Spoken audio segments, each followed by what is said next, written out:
श्रीगुरुभ्यो नमः। हरिः ओम्। सर्वचैतन्यरूपां ताम् आद्यां विद्यां च धीमहि बुद्धिं यानः प्रचोदयात्। ఓం శాంతి శాంతి శాంతి. ప్రియ దివ్యాత్మ స్వరూపులారా, కైవల్యోపనిషత్ సత్సంగానికి స్వాగతం. ఇక్కడ చిదాకాశం యొక్క ప్రపంచం సత్యమా, భూతాకాశం యొక్క ప్రపంచము సత్యమా అనేటటువంటి విషయంలో చర్చ జరుగుతూ ఉంది లీలకు సరస్వతి మాతకు. ఇక్కడ ఒకటి సత్యము అంటే రెండవది కూడా సత్యం కావాలి, లేదు ఒకటి అసత్యం అంటే రెండవది కూడా అసత్యమై తీరాలి. దీనికి కార్యకారణ సంబంధం అనేటటువంటిది కూడా లీలా భ్రాంతినే అని చెబుతూ, ఇప్పుడు మట్టి నుండి కుండ వచ్చింది అని అంటున్నావు.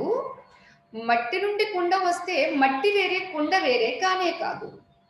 కుండగా మట్టి వచ్చినప్పుడు అక్కడ మట్టి లేకుండా పోతుంది. లేదు, మట్టి అంటే అసలు కుండ లేనే లేదు. అక్కడ కొన్ని ద్రవ్యాలు, కొన్ని పరికరాల సహకారంతో మట్టినే కుండగా తయారవుతుందే తప్ప మట్టి వేరే కుండ వేరే కాదు. ఎలానో ఇక్కడ కూడా ఏ చైతన్యము, ఏ చిదాకాశము అని అంటున్నావో ఆ చిదాకాశంలో విహరించేది ఆ చిత్తత్వము నీవే సుమా, అది వేరు కాదు. అటువంటి నీ యందు నా భర్త, నేను, నా బిడ్డలు, నా రాజ్యము, నా భోజ్యము అనేటటువంటివి నీ భ్రాంతి వల్ల, నీ సంకల్పం వల్ల ఇవన్నీ ఏర్పడినవే తప్ప నిజం కాదు. మరి ఇదంతా ఎలా పోతుంది ఈ భ్రాంతి అని ప్రశ్నించావు కదూ. తత్వ విచారణ వల్ల మాత్రమే పోతుంది. అయితే ఆ తత్వ విచారణ కాకుండా ఇంకా వేరే ఏమైనా మార్గాలు ఉన్నాయా అని అంటే, కొంతమంది ధ్యానం ద్వారా అంటారు, కొంతమంది యోగం సమాధి ద్వారా అంటారు. లీలా, ఈ సమాధి ద్వారా అనేటటువంటిది ఎలాంటిది అంటే ఒక పట్టిన దెయ్యాన్ని వదిలించుకోవడం వంటిది. ఎందుకు అని అంటే, సమాధిలో ఎన్ని గంటలైనా కూర్చోవచ్చుగాక. ఒక కథ చెబుతారండి, జరిగిన కథ. గాని ఒక అతడు యోగి, నేను ఎన్ని గంటలైనా సమాధిలో కూర్చుని ఉంటాను, నాకేమిస్తావు రాజా అని ఒక రాజుగారి దగ్గరికి వచ్చాడు. నీకేం కావాలో కోరుకో, నేను తప్పనిసరిగా ఇస్తానని రాజుగారు అన్నారు. నాకు ఆశ్రమం కట్టుకోవడానికి ఒక 10 ఎకరాల భూమి కావాలి అన్నాడు. సరే ఇస్తాను అన్నారు. అయితే ఆయన యోగంలో కూర్చున్నాడండి. పాపం ఆ కూర్చున్నటువంటి యోగంలో అతడు అలానే ఉండిపోయాడు. ఏదో 24 గంటలు అన్నవాడు కాస్త 24 రోజులు గడిచినా కూడా అతనికి స్పృహ రాలేదండి. రాకపోయేసరికి అందరూ పాపం ఏ నది ఒడ్డున ఆయన కూర్చుని సమాధిలో ఉంటాను అని చెప్పాడు, అక్కడే వీళ్ళు కాస్త కొంచెం ఏదైనా ఏర్పాటు చేస్తే మంచిది అని అన్ని ఏర్పాట్లు చేశారండి. అయితే తర్వాత ఒకసారి ఒక యోగి అదే నది స్నానానికి వచ్చాడు. వచ్చిన ఆయన ఇతన్ని చూస్తాడండి. అరే ఏమయ్యింది, ఏమిటిది అని ఒక్కసారి అతడి శరీరాన్ని తాకి ఎక్కడ ఏ నాడి నొక్కితే అతడికి మళ్ళా మెలకు వస్తుందో ఆ నాడి నొక్కాడండి. 24 రోజులు కాదండి, చాలా కాలం గడిచింది. గడిచిన తర్వాత ఏదో ఒక సమయంలో మరొక యోగి రావడము, ఇతన్ని పరిశీలించడము, అది కాస్త ఒక నాడి నొక్కేసరికి అతడికి స్పృహ వచ్చిందండి. స్పృహ వచ్చిన వెంటనే ఏమన్నాడండి, రాజా రాజా నాకు ఏది 10 ఎకరాల భూమి, 10 ఎకరాల భూమి. అరే, ఎంతకాలము యోగంలో, ఎంతకాలము సమాధిలో ఉన్నటువంటిదంతా కేవలం 10 ఎకరాల కోసమా? ఇదండి సమాధి యొక్క పరిస్థితి. అంచేత లీలా, ఒక దెయ్యం పడితే విడిపించుకోవడం ఎలాంటిదో మరలా మరొక దెయ్యం పడుతుంది. అంచేత ఇటువంటి సమాధి యోగము కాదు, ఇది సహజ యోగం కావాలి. ఈ సహజ యోగం ఎప్పుడు వస్తుంది? కేవలం తత్వ విచారణ వల్ల మాత్రమే వస్తుంది. ఏమా తత్వము? భౌతిక తత్వం కాదు సుమా, ఆత్మతత్వం, నీ స్వరూప తత్వము. అంతేత దాన్ని విచారణ చెయ్యడం ద్వారా ఇక్కడ నీకు 3 ప్రమాణాలు చెబుతున్నాను అని అంటూ అత్ర ప్రమాణం వేదాంతాః గురవః అనుభవః తథా అని 3 చెప్పారు. ఏమిటది అంటే, ఒకటి ఉపనిషత్తులే ప్రమాణాలు. ఎందుకంటే ఉపనిషత్తు అన్నది శృతి కదండి. శృతి అని అన్నప్పుడు సాక్షాత్తు ఆ నిర్గుణ నిరాకారుని యొక్క శ్వాస మాత్రమే అది ఉపనిషత్తు. అంచేత దాన్ని ఎవరైతే అంతర్ముఖమై చెవుల ద్వారా విన్నారో ఆ విన్నటువంటిది వాళ్ళ శిష్యులకి చెప్పారండి. అంచేత ఇవి శృతులు. అంతేకాదు ఉపనిషత్ అనే శబ్దానికి మనం చాలాసార్లు చెప్పుకున్నాము అర్థము. నీ సమీపమునందే, నీ అది వరకే ఉన్నటువంటి విశరణగత్యవసాదనం, నిన్ను విడిపింపచేసి నీకు ఒక గతిని కలిగించి అక్కరలేని దాన్నంతా అవసాదనం అంటే తీసి పడేసేటటువంటిది ఏదో అది ఉపనిషత్తు. అంచేత నీ స్వరూపం గురించి నీ తత్వాన్ని విచారణ చెయ్యడానికి ఉపాయం ఏమిటి, ప్రమాణం ఏమిటి? ఉపనిషత్తులు అన్నారండి. ఇక రెండవది ఏమిటి? ఆ అనుభూతిని పొందినటువంటి పెద్దలండి. వారొక వ్యాస భగవానుడు, వారొక శంకర భగవత్పాదులు, వారి తర్వాత కూడా ఎందరో ఎందరో ఎందరో మహానుభావులు అస్మద్ ఆచార్య పర్యంతం అని అంటున్నాం కదండి. వారొక రమణ మహర్షి కావచ్చు, వారొక బాబా కావచ్చు, వారొక వివేకానంద కావచ్చు, వారొక స్వామి రామతీర్థ కావచ్చు, వారొక స్వామి చిన్మయానంద కావచ్చు, వారొక దయానంద కావచ్చు. ఎందరో ఉన్నారండి. అంచేత ఇటువంటి పూర్వపు పెద్దలు ఎవరైతే ఉన్నారో వారి అనుభవాన్ని మనకి ఉపదేశంగా అందిస్తున్నారు. ఇది 2. మూడవది ఏమిటండి? తన యొక్క స్వీయ అనుభవం. శృతిమాత చెప్పింది కదా, ఇది నువ్వు ఒప్పుకుని తీరాలి, గుడ్డిగా నమ్మాలి అని మన శాస్త్రం ఎప్పుడూ ఎక్కడా చెప్పలేదండి, చెప్పబోదు కూడా. ఈ చెప్పింది నీ అనుభవంలో ఉందా లేదా నీవు చూసుకోవాలి సుమా. అందుచేతేనండి అవస్థలను చెప్పి ఈ అవస్థలు నీకు 3 అని చెబుతూ ఈ 3 అవస్థలకు సాక్షిగా విలక్షణంగా ఉన్నవాడివి నీవు సుమా అని శృతిమాత చెబుతూ ఉంటే ఇది మన అనుభవంలో మనందరికీ రోజు అనుభవిస్తున్నాం కదండి. 3 అవస్థలని ఏదో చిన్నప్పుడండి లేకపోతే ముసలాళ్ళు అయినప్పుడండి కానే కాదండి.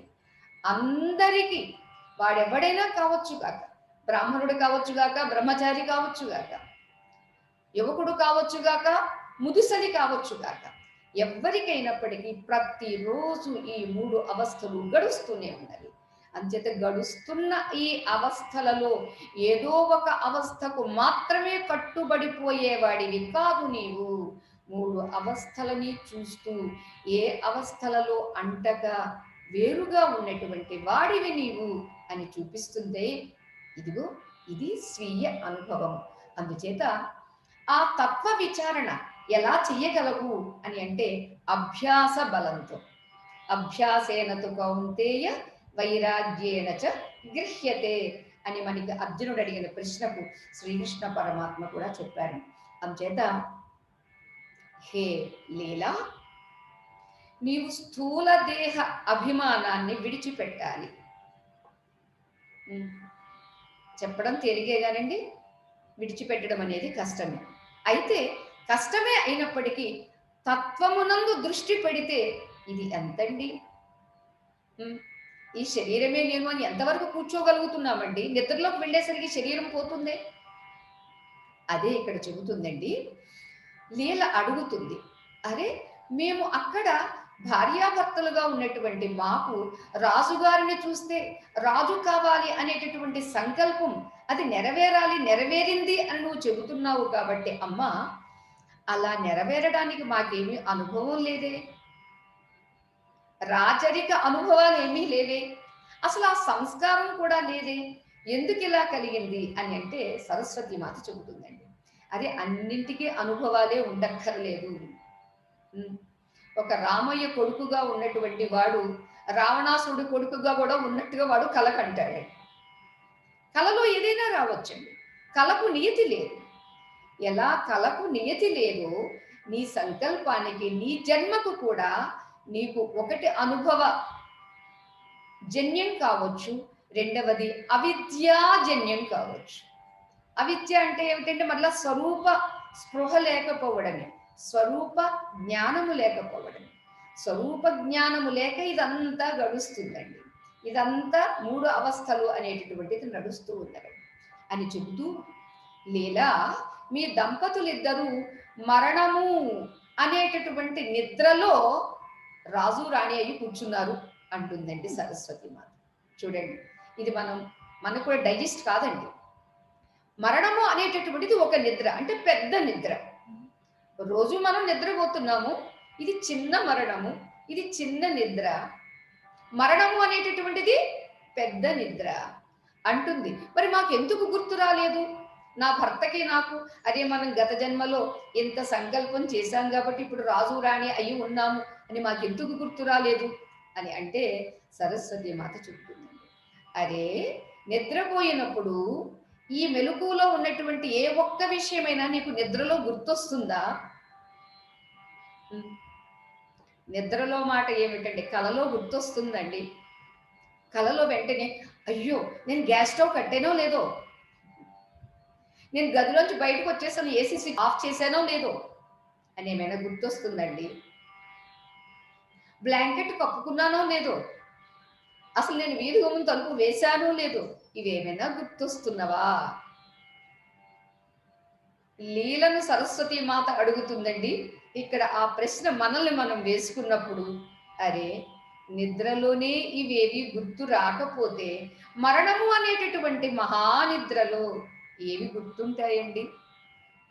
ఏవి గుర్తు లేకుండా ఉన్నవి కాబట్టేనండి ఈ జన్మలో ఉండే గుర్తులు, ఈ జన్మలో ఉండే బంధాలనే పోషించలేక బాధపడుతూ ఉంటే గత గత గత గత జన్మల్లో ఉండేటటువంటి అనుబంధాలన్నీ గుర్తున్నాయి అనుకోండి, అమ్మ బాబోయ్ అసలు ఏమైపోయేవాడమండి, అసలు నిర్వహించలేక ఆత్మహత్య చేసుకునేవాడమేమోనండి. అంచేత హే లీల, మరణము అనేటటువంటి ఆ పెద్ద నిద్రలో ఇవన్నీ మీరు మర్చిపోయారు. ఇప్పుడు నీవు నా అనుగ్రహంతో నీవు చేసినటువంటి సాధన ద్వారా సూక్ష్మ శరీరంతో చిదాకాశ ప్రపంచంలో తిరిగావు. అందుచేత నీకు ఈ మాత్రము వివేకము విజ్ఞానము కలుగుతుంది.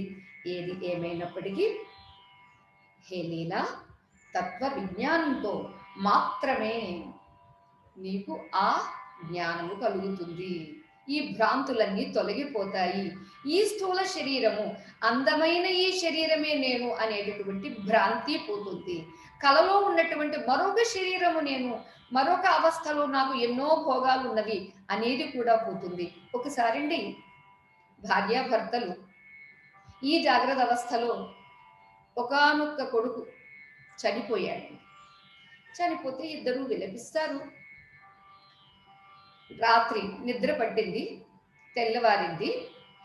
అప్పుడు ఆ భర్త, ఇదిగో చూడు ఇవాళ మనం ఒక ఫంక్షన్ వేడుక చేసుకోవాలి అన్నాడండి. అదేమిటండి, ఏమంటున్నారు, ఏం మాట్లాడుతున్నారు? నిన్న మన కొడుకు పోయాడు, ఒక్కగానొక్క కొడుకు, మీరు ఈ సమయంలో వేడుక అంటున్నారేమిటి అని భార్య అడిగితే అతను చెబుతాడు, నిన్న జాగ్రత్త అవస్థలో మన కొడుకు పోయాడు, నాకు రాత్రి స్వప్నావస్థలో అందమైన కొడుకు పుట్టాడు, అంచేత వేడుక చేసుకోవాలనుకుంటున్నాను అన్నాడు. అంటే భార్య కన్నా భర్త వివేకి. అవస్థలు అనేవి ఇవి వచ్చి పోతూ ఉండేవే. ఒక అల ఎంత ఉవ్వెత్తున లేచినా ఆ లేచిన అల కాసేపే ఉంటుంది, అది పోతుంది అని తెలిసినప్పుడు పోయే అల కోసం ఎవడు బాధపడతాడండి? ఒక అవస్థలో ఒక కొడుకు పుట్టాడు, ఏదో ఒక రోజు కొడుకు పోక తప్పదు, మనము పోక తప్పదు అనే జ్ఞానం ఉన్నప్పుడు కొడుకు పోయినప్పుడు బాధ కలుగుతుందా?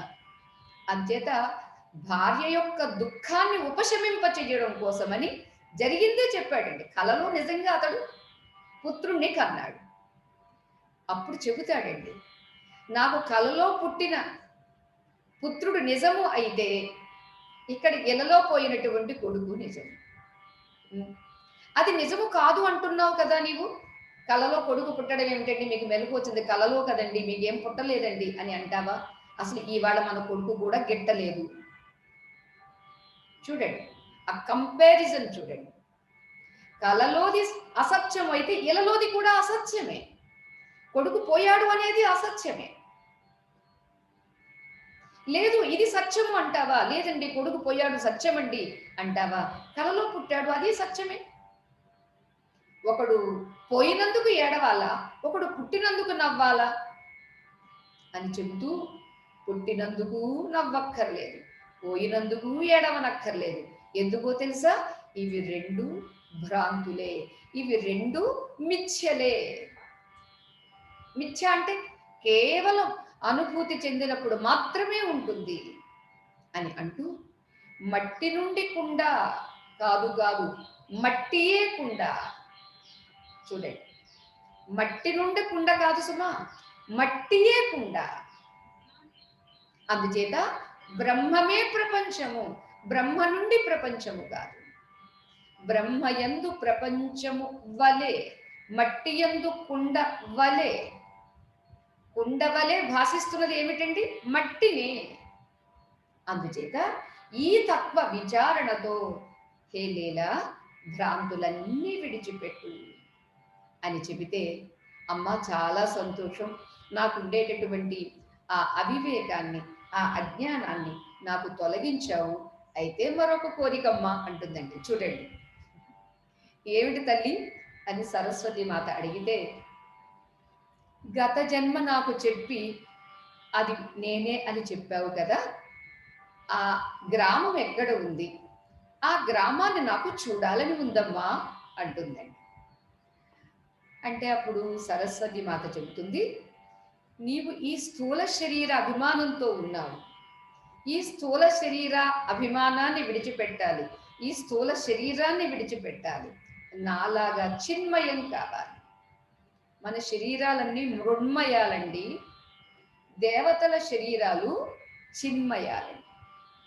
చిన్మయము మృణ్మయము అంటే ఇది మట్టితో తయారైనటువంటిది. మట్టి మీన్స్ పంచభూతాలతో తయారైనటువంటిది.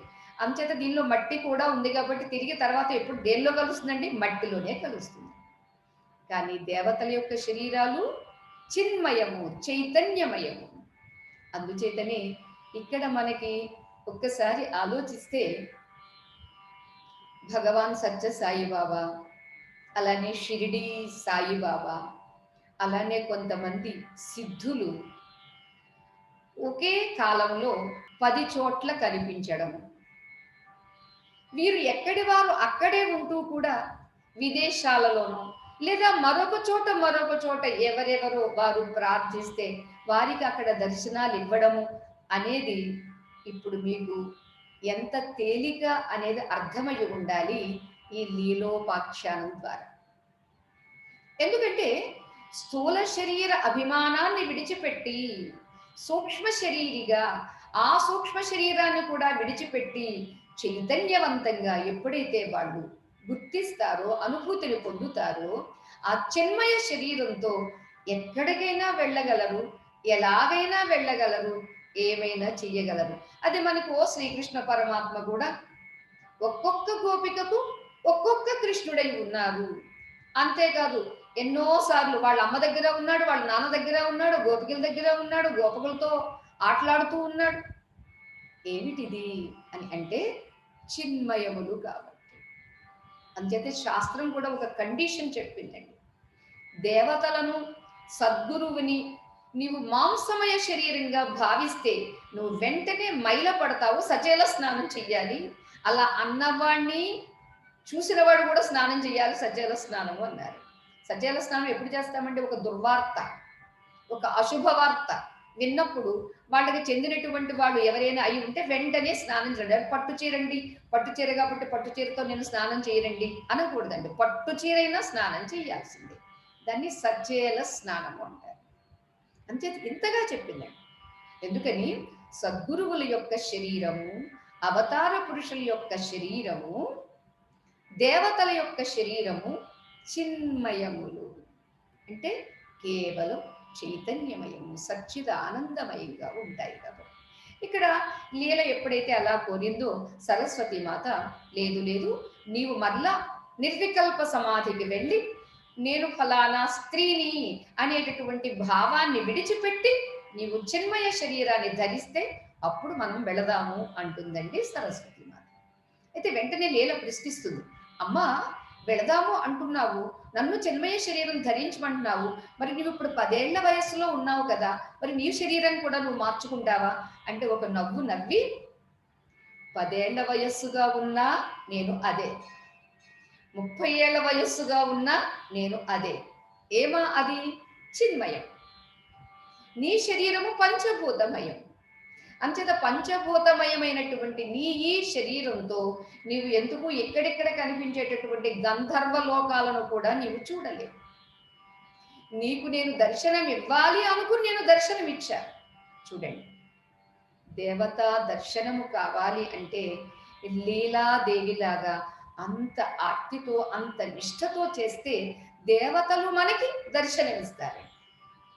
ఇక ఈ లీలాదేవిలాగా ఓ పిలిచినప్పుడల్లా రావడం, వలచినప్పుడల్లా మాట్లాడడము, కలిసి తిరగడము అనేది కావాలి అంటే మనం ఈ పంచభూత నిర్మిత శరీర అభిమానాన్ని విడిచిపెట్టి అజ్ఞానం అనే కారణం ఏదైతే ఉందో ఆ కారణ అజ్ఞానాన్ని కూడా తత్వ విచారణ ద్వారా, ఆత్మ జ్ఞానం ద్వారా ఎప్పుడైతే విడిచిపెడతామో ఆ స్థితి మనకు కూడా కలుగుతుంది అని చెబుతుంది.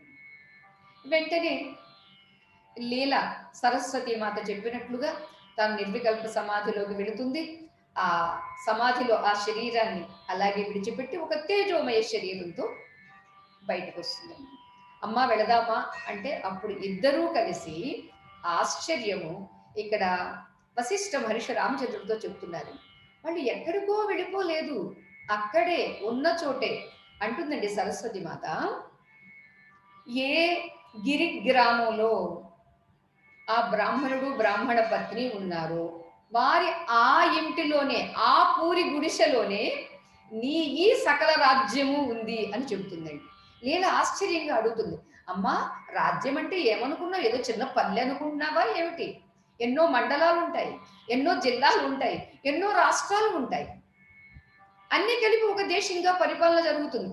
అలాంటిది బ్రాహ్మణుడి ఆ పూరి గుడిసెలో ఉండడం ఏమిటమ్మా అని అంటే అప్పుడు చెబుతుందండి లీలా, అణుగర్భంలో ఎన్ని బ్రహ్మాండాలు దాగి ఉన్నప్పుడు ఇక్కడ ఈ చిదాకాశంలో దాగి ఉండలేవా?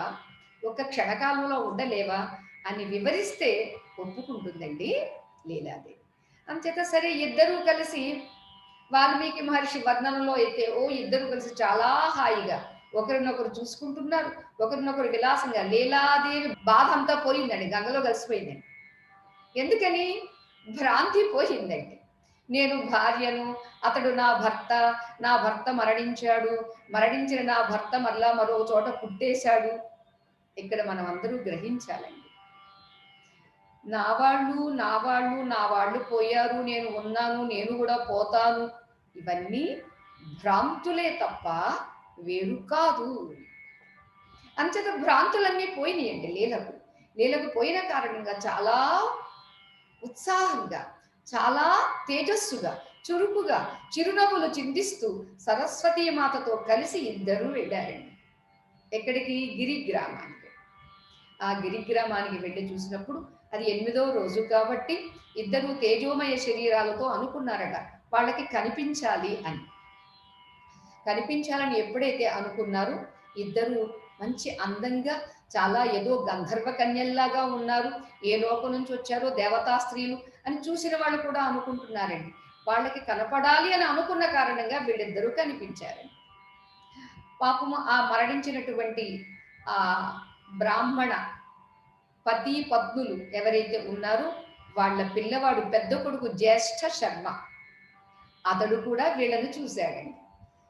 చూడడంతో గుర్తించి పాదాభివందనం చేసి నమస్కారం చేస్తే వెంటనే ఆ లీలాదేవి తన ఆ హస్తంతో ఆ పిల్లవాడి శిరస్సు తాకిందండి. అందరూ కూడా చూస్తున్నారండి, ఆ పిల్లాడు అక్కడే కదా, అక్కడ ఉన్నటువంటి వాళ్ళు అందరూ చూస్తున్నారండి.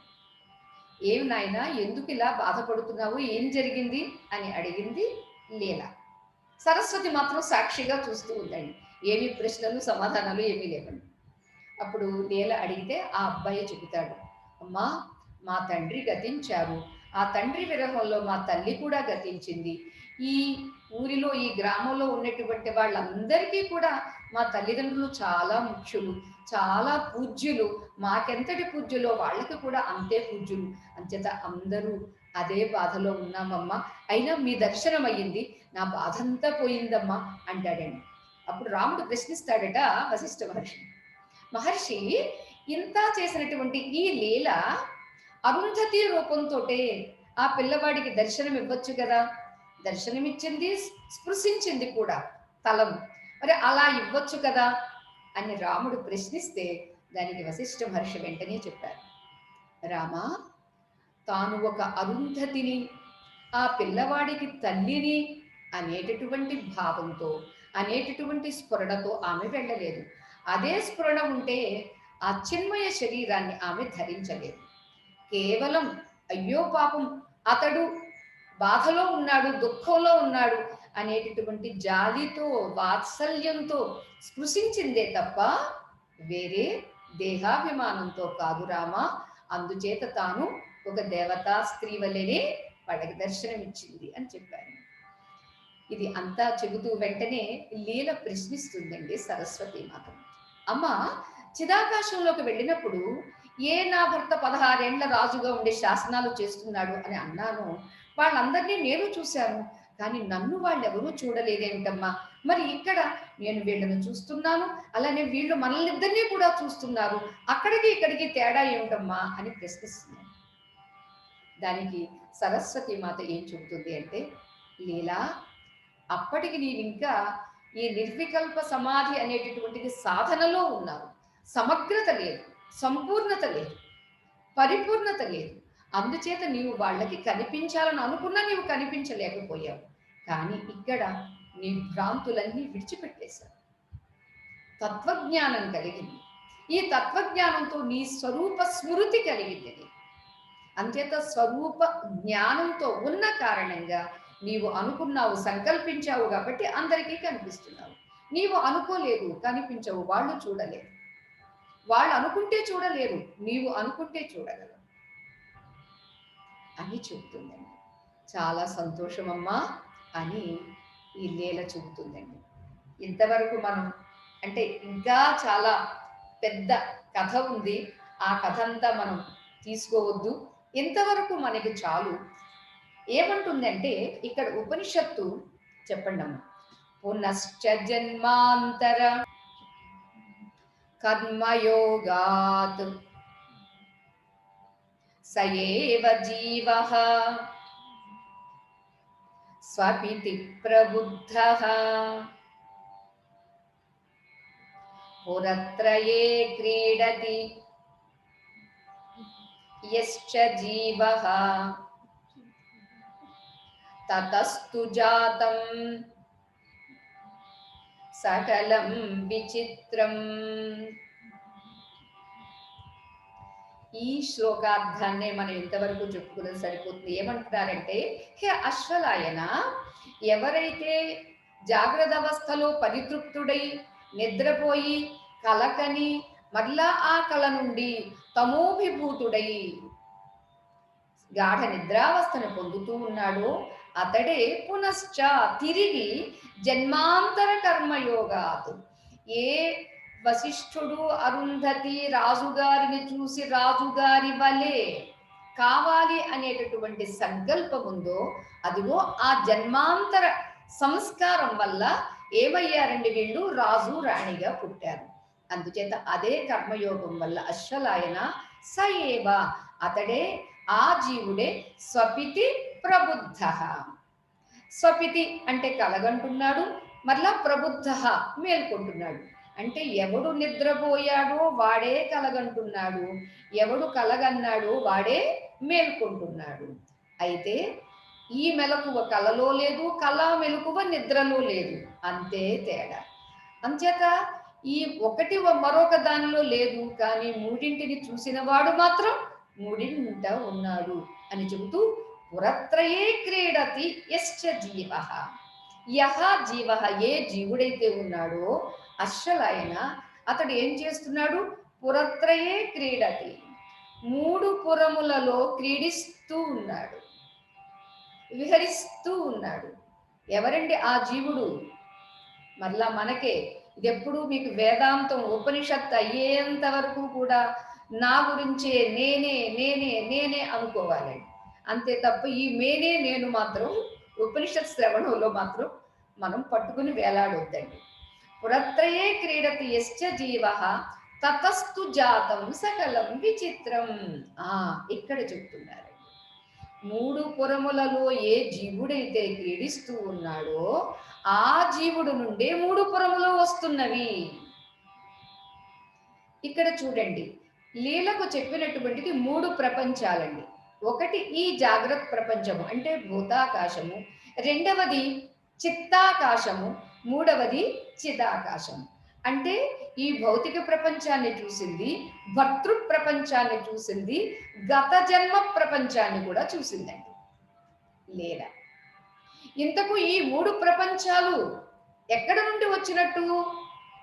లీల నుండే వచ్చినట్టు. అలానే మన ప్రపంచము, మన జీవితం అంతా ఎక్కడ నుండి వచ్చినట్టు? మన స్వరూపమైనటువంటి ఆత్మ నుండే వచ్చినది. అంతేది ఈవేళ మనం ఏమేమి అనుభవిస్తూ ఉన్నామో ఇవన్నింటికీ కారణము మన కర్మ, మన సంకల్పం. మన సంకల్పము, మన సంస్కారము కారణమే తప్ప మరొకటి కానే కాదు. అందుచేత తతస్తు జాతం సకలం విచిత్రం. తతః తు, దాని నుండే. ఏ దాని నుండి? ఆత్మ నుండే, అంటే నీ స్వరూపము నుండే. సకలం విచిత్రం జాతం. ఎంత చిత్ర విచిత్రం అండి ఈ ప్రపంచం. నిజంగా ఇది మనం అలవాటు పడిపోయామండి. ఇప్పుడంతా మరలా రాత్రి భోజనం చేసేసిన తర్వాత కాసేపు ఒక ½ టీవీ సీరియల్ చూసేసి పడుకుంటామండి. పడుకునేటప్పుడు మనకి ఎంత నిశ్చింత అండి. మళ్ళీ మెలకు వచ్చిన తర్వాత ఈ అవస్థ ఇలాగే ఉంటుంది, ఈ ఇల్లు ఇలాగే ఉంటుంది, మనం ఏవేవైతే ఫర్నిచర్ అవన్నీ అరేంజ్ చేసుకున్నా అవన్నీ అలాగే ఉంటాయి అనే నమ్మకంతో మనం పడుకుంటున్నామండి. లేకపోతే మెలకు వచ్చేసరికి ఇవన్నీ ఎవరు పట్టుకుపోతాడా, లేదా ఇవన్నీ మాయమైపోతాయా అని ఎవరు అనుకోం కదండి. అంటే మన భ్రాంతి ఎంత సత్యంగా ఉంది చూడండి. ఇంతకు ఎంతటి సత్తా ఎవరి నుండి వచ్చిందండి? కొండకు సత్తా ఎవరి నుండి వచ్చిందండి? నగకు సత్తా ఎవరి నుండి వచ్చిందండి? నగకు సత్తా బంగారం నుండే వచ్చిందండి. బంగారం నుండి వచ్చినటువంటి నగ బంగారం కన్నా వేరు పడిపోలేదండి. మట్టి నుంచి వచ్చినటువంటి కుండ మట్టి కన్నా వేరు పడిపోలేదండి. అంచేత మట్టియే కుండ, బంగారమే నగ, బ్రహ్మయే ప్రపంచము, నీ జీవితమే నీ స్వరూపం. స్వరూపం ఏమిటనేది మనకి ఇంకా తెలియలేదు, అంతేనండి. స్పష్టత లేదు. నేను అనేది తెలుసు, ఆ నేను ఏమిటి అనేది తెలియదు.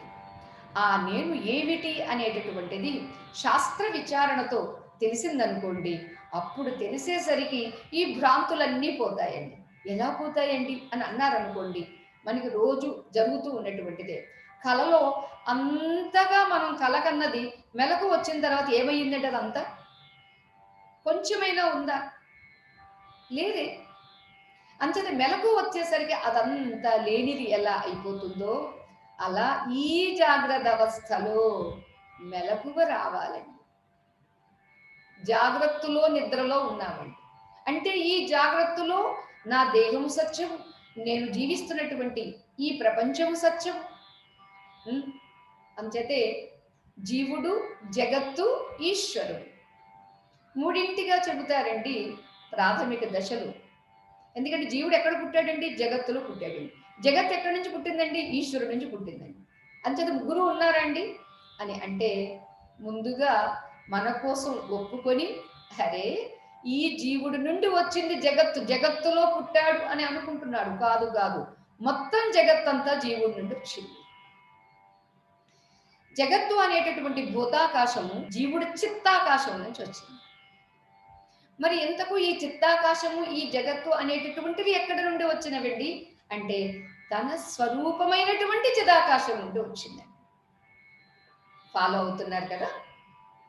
తన స్వరూపమైనటువంటి చిదాకాశము నుంచి ఆ విస్మృతి కలిగినప్పుడు చిత్తమై కూర్చున్నాడండి. ఎప్పుడైతే చిత్తమై కూర్చున్నాడో వీడు జీవుడైపోయాడండి. ఎప్పుడైతే జీవుడైపోయాడో నేను జగత్తులో పుట్టాను. ఒక టైంలో పుట్టాను. ఒక టైంలో పుట్టాను కాబట్టి ఒక టైంలో పోతాను అని అనుకుంటున్నాడండి. ఒక టైంలో ఇప్పుడు నువ్వు పుట్టావంటే పుట్టక ముందు కూడా నీవు ఉన్నావు కదూ. అందుకని ఆ జీవుడు ఎవరెవ్వరి వాడు, ఈ జీవుడు ఎవరికి ఏమవుతాడు, ఈ జీవుడు ఓ ఎంతమందిని ఏడిపించాడు, ఎంతమందికి కొడుకు, ఎంతమందికి భర్త, ఎంతమందికి అన్న తమ్ముడు. ఓ వీడు వేసేటటువంటి వేషాలు, ఈ బూటకాలు, ఈ నాటకాలు ఇవన్నీ వట్టిదే, అంత భ్రాంతియే. అందుచేత చిదాకాశం అని చెప్పబడేటటువంటిది అది నీ నిజస్వరూపం. చిత్స్వరూపమే నీ స్వరూపము. చిత్తము నీవు కాదు. ఈ జడమైనటువంటి పంచభూతములు నీవు కాదు. అదిగో ఆ రీతిగా ఎవడైతే పునశ్చ జన్మాంతర కర్మయోగా తన సంస్కారాన్ని బట్టి జన్మను తీసుకుంటున్నాడు, కర్మలు చేస్తున్నాడు, సుఖ దుఃఖాలు అనుభవిస్తూ ఉన్నాడు. మరలా తిరిగి వాటిని వాసనగా తీసుకుని మరలా పడుకుని కలలు కంటున్నాడు. పడుకుని కలలు కనడం అనేదే మరలా మరణించి జీవితాన్ని పొందడం అనేదండి. ఏమీ లేదండి. ప్రతిరోజు మన నిజ జీవితంలో జరుగుతూనే ఉందండి. తర్వాత అది జరుగుతుందండి. అది కాస్త పెద్దది, ఇది కాస్త చిన్నది. ఇది తాత్కాలికము, అది కాస్త సుదీర్ఘం. అంతే తేడా.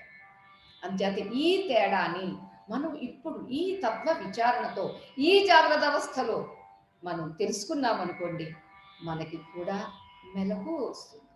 మెలకు వచ్చినప్పుడు ఓ స్వప్నావస్థ వంటిది ఈ జాగ్రత్త అవస్థ కూడా. మరి నేనెవరు? అవస్థలకు విలక్షణంగా ఉన్నటువంటి తురీయుడు అనేటటువంటి వ్యవస్థను నేను అని గుర్తిస్తాడు. అది మనకి తర్వాత మంత్రంలో చెబుతున్నారు, రేపు చెప్పుకుందాం. ఓం సహనావతు సహనౌ భునక్తు సహ వీర్యం కరవావహై తేజస్వినావధీతమస్తు మా విద్విషావహై. ఓం శాంతి శాంతి శాంతి. హరి ఓం తత్సతు. శ్రీ గురుభ్యో నమః. హరి ఓం. జయ రాధేశ్వరి.